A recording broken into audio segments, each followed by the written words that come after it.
Next हम definition देखते हैं। Principal ideal, let a not equal to 0 belongs to R, then I is equal to RA, R belongs to R is called principal ideal generated by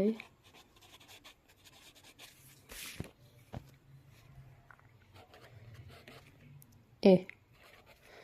कोई भी ऐसा ideal जो किसी एक element से जनरेट हो सके, जैसे यहाँ पे ए से ये जनरेट हो रहा है, तो ऐसे आइडियल को क्या कहते हैं? Principal ideal.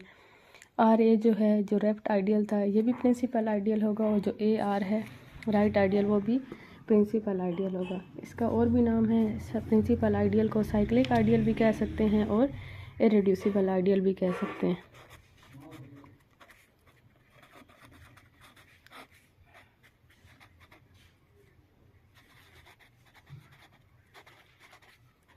साइक्लिक आइडियल या फिर इरेड्यूसिबल आइडियल। अगर किसी रिंग के सारे आइडियल प्रिंसिपल आइडियल हों तो फिर इस रिंग को कहते हैं प्रिंसिपल आइडियल रिंग। नोट लिख लें, a ring is called principal ideal ring if all of its ideal are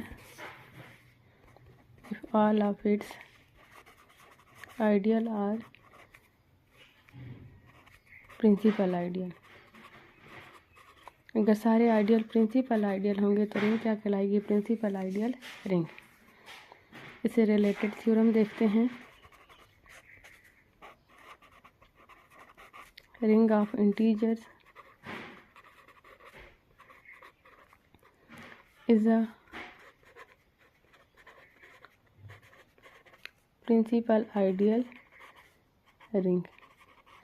ring of integers मतलब जो सेट ऑफ इंटीजर्स है, सेट ऑफ जो इंटीजर है वो क्या फॉर्म करता है? रिंग फॉर्म करता है। हमने शो करवाना है कि वो कौन सी रिंग है? प्रिंसिपल आइडियल रिंग है। तो आइडियल या ज़ीरो की इक्वल होगा या ज़ीरो की इक्वल नहीं होगा। तो हम दोनों केसेस लेते हैं। एफ आई इक्वल टू 0, मतलब हमने आई क्या लिया है? रिंग ऑफ इंटीजर्स का आइडियल लिया है। अगर आई 0 की इक्वल है तो फिर देखें ये तो 0 से ही फॉर्म हो जाएगा, तो ये क्या बन जाएगा? प्रिंसिपल आइडियल बन जाएगा। Then the case is trivial. जिस मतलब इंटीजर्स के जिस भी एलिमेंट को 0 से मल्टीप्लाई करवाएंगे दोबारा इसी आइडियल का एलिमेंट बन जाएगा। तो ये क्या बन जाएगी? Principal ideal ring. रिंग के सारे एलिमेंट को अगर ए से मल्टीप्लाई करवाएं तो दोबारा आई का एलिमेंट आना चाहिए। तो रिंग हमारे पास है रिंग ऑफ इंटीजर। जितने इंटीजर्स हैं वो 0 से मल्टीप्लाई होकर 0 ही देंगे, दोबारा आई का ही एलिमेंट आ जाएगा। Let I is not equal to 0। अगर आई 0 की इक्वल नहीं है तो हम इसके दो एलिमेंट लेते हैं।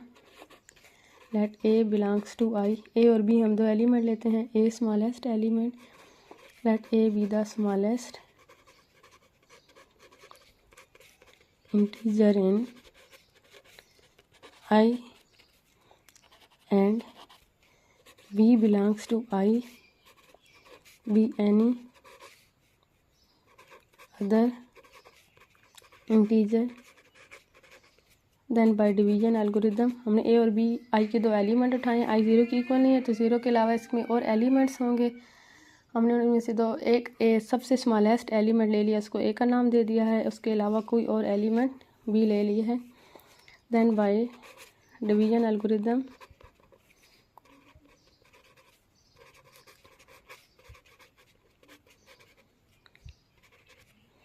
B is equal to a q plus r. Reminder जो है वो 0 से बड़ा होगा और जिससे डिवाइड हो रहा नंबर ए से छोटा होगा। यहाँ से आर की वैल्यू निकालें। आर किसकी इक्वल आ जाएगा? बी माइनस ए की। बी आई के एलिमेंट है, ए बी आई के एलिमेंट है, क्यू जो है वो रिंग का कोई भी एलिमेंट होगा। आर का ए को रिंग के एलिमेंट को जब आइडियल के एलिमेंट से मल्टीप्लाई करवाते हैं तो आइडियल का एलिमेंट आता है, मतलब ए क्यू भी किसका एलिमेंट बन जाएगा? आई का। और आइडियल के दो एलिमेंट का डिफरेंस, फिर आइडियल में एग्जिस्ट करता है तो बी माइनस ए क्यू किसको बिलोंग कर जाएगा, आर आई को। इसका क्या मतलब है, आर किसको बिलोंग कर जाएगा, आई को।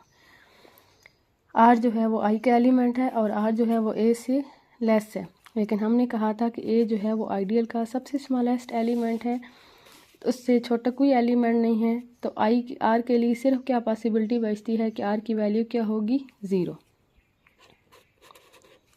The only possibility is R belongs to I and R is less than A. So the only possibility is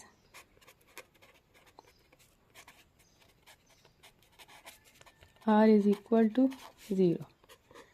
इसको 1 में पुट कर दें, R की जगह 0, B is equal to AQ। हमने दो एलिमेंट उठाए थे A और B।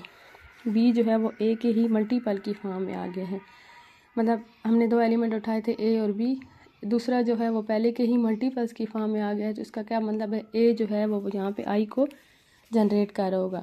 A से हम जैसे हम A से B जनरेट हो रहा है, इसी तरह बाकी एलिमेंट्स जनरेट हो सकते हैं। तो अगर एक एलिमेंट से रिंग जनरेट हो रही हो तो उस रिंग को क्या कहते हैं, प्रिंसिपल आइडियल। उस आइडियल को क्या, अगर एक एलिमेंट से आइडियल जनरेट हो रहा है तो उस आइडियल को क्या कहते हैं, principal ideal ring. This implies that is A generates B since B is arbitrary,